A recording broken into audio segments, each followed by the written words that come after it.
अस्सलाम वालेकुम दोस्तों, मैं हूं उमर अदीज़ और आप देख रहे हैं यू आर अदीज़। दोस्तों आज 6 दिसंबर 2020 का दिन है और यही 6 दिसंबर 1992 का दिन था। तब से लेकर आज तक 6 दिसंबर को काला दिवस के रूप में मनाया जाता है। और काला दिवस क्यों मनाया जाता है ये आप बखूबी जानते हैं।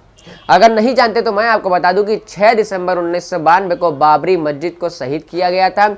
तब से लेकर आज तक हर 6 दिसंबर को काला दिवस के रूप में मनाया जाता है और हम कहीं इसे भूल ना जाएं। 9 नवंबर 2019 को सुप्रीम कोर्ट का फैसला आने के बाद हम इसे कहीं भूल ना जाएं, इसलिए हम इसे फिर से याद रखने की कोशिश करेंगे। और बाबरी मस्जिद हमारी थी, हमारी है और हमारी रहेगी इंशाअल्लाह ताला। तो आज मैं आपको यही बताऊंगा कि आखिर बाबरी मस्जिद का इतिहास क्या है, जो फैसला लिया गया वो किस बिना पे लिया गया। जब इतिहास में वो चीज़ें है ही नहीं तो आखिर इसको हिंदुत्व को क्यों दे दिया गया। इन्हीं कुछ मुद्दों पर, इन्हीं कुछ टॉपिक पर आज हम बात करेंगे। तो चलिए वीडियो को शुरू करते हैं। तो बाबरी मस्जिद या मीर बाकी मस्जिद, जो कि मोहम्मद बाबर, ज़हीरुद्दीन मोहम्मद बाबर के नाम से जानी जाती है और उत्तर प्रदेश के अयोध्या की ये बहुत ही बड़ी मस्जिद थी। इसे मीर बाकी मुगल सालार ने तामीर करवाया था, बनवाया था।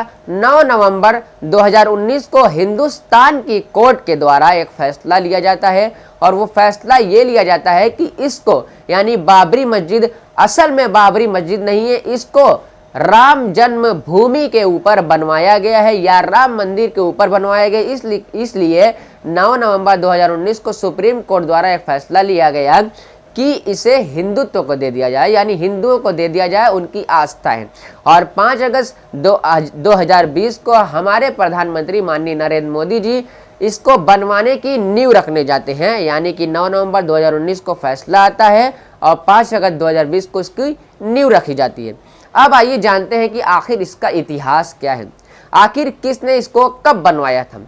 तो बाबरी मस्जिद को ज़हीरुद्दीन मोहम्मद बाबर, जो कि 1483 में जिनकी पैदाइश और 1531 में जिनकी मृत्यु हुई, के हुक्म से दरबार बाबरी में एक अहम सिपा सालार मीर बाकी द्वारा बनवाया गया। यानी मोहम्मद ज़हीरुद्दीन मोहम्मद बाबर ने मीर बाकी को ये हुक्म दिया कि आप उत्तर प्रदेश के अयोध्या में एक मस्जिद बनवाएं, जिसको मीर बाकी ने बनवाया और उसका नाम बाबरी के नाम पर रख दिया, यानी बाबरी मस्जिद के नाम पर रख दिया 1527 में जिसको बनवाया गया था।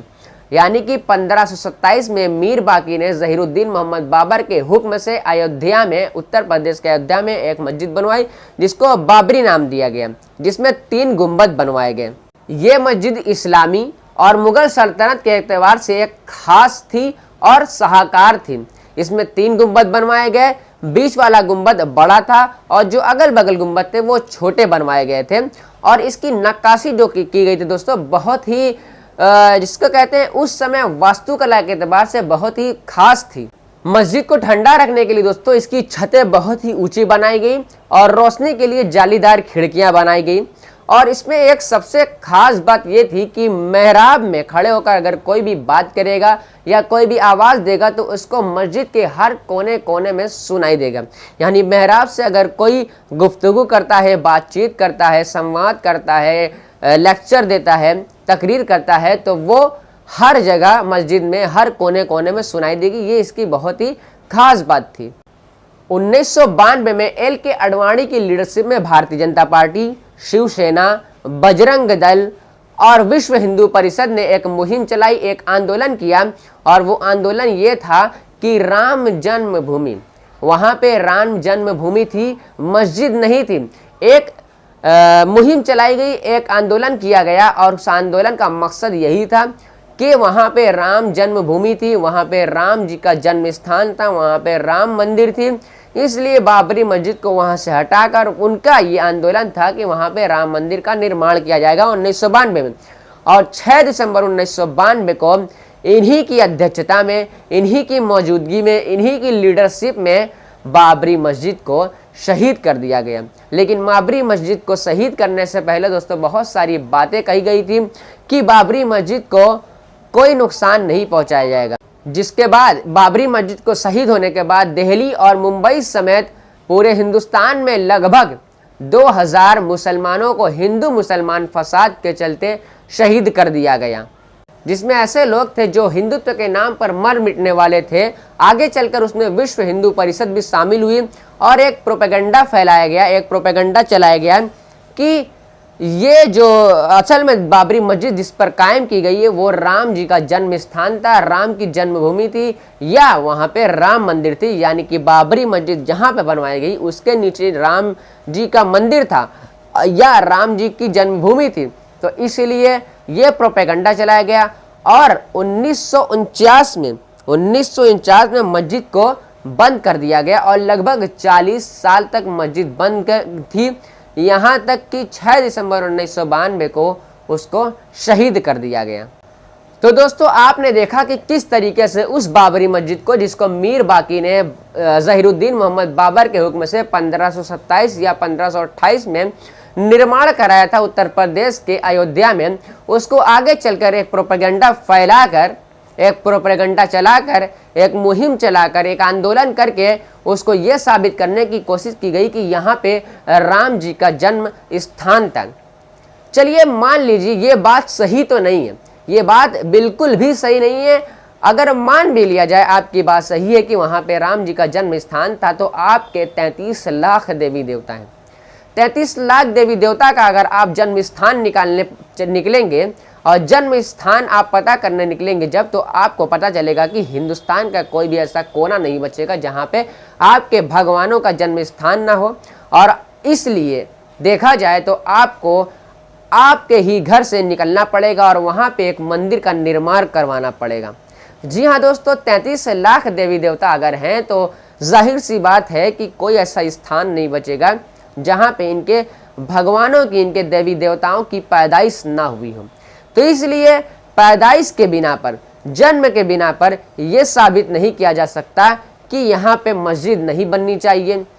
क्योंकि दोस्तों अगर ऐसे देखा जाए तो इस दुनिया में, इस धरती पर ना जाने कितने धर्म हैं और ना जाने कितनी देवी देवता है और ना जाने कितने भगवानों की पूजा करने वाले हैं।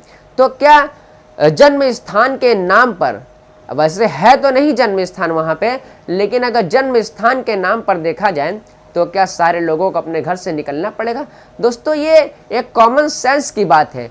एक कॉमन सेंस अगर आप अपना लगाएंगे तो आपको पता चलेगा कि दरअसल जन्म के स्थान पर कोई भी फैसला नहीं लिया जा सकता, और वो फैसला जिस पर पहले से ही बाबरी मस्जिद है, जिसको हिंदुस्तान के बादशाह ज़हीरुद्दीन मोहम्मद बाबर ने बनवाया था अयोध्या में, और मीर बाकी को हुक्म दिया था कि वो बनवाएं, जिसको बाबरी मस्जिद भी कहा जाता है और मीर बाकी मस्जिद के नाम से भी जाना जाता है।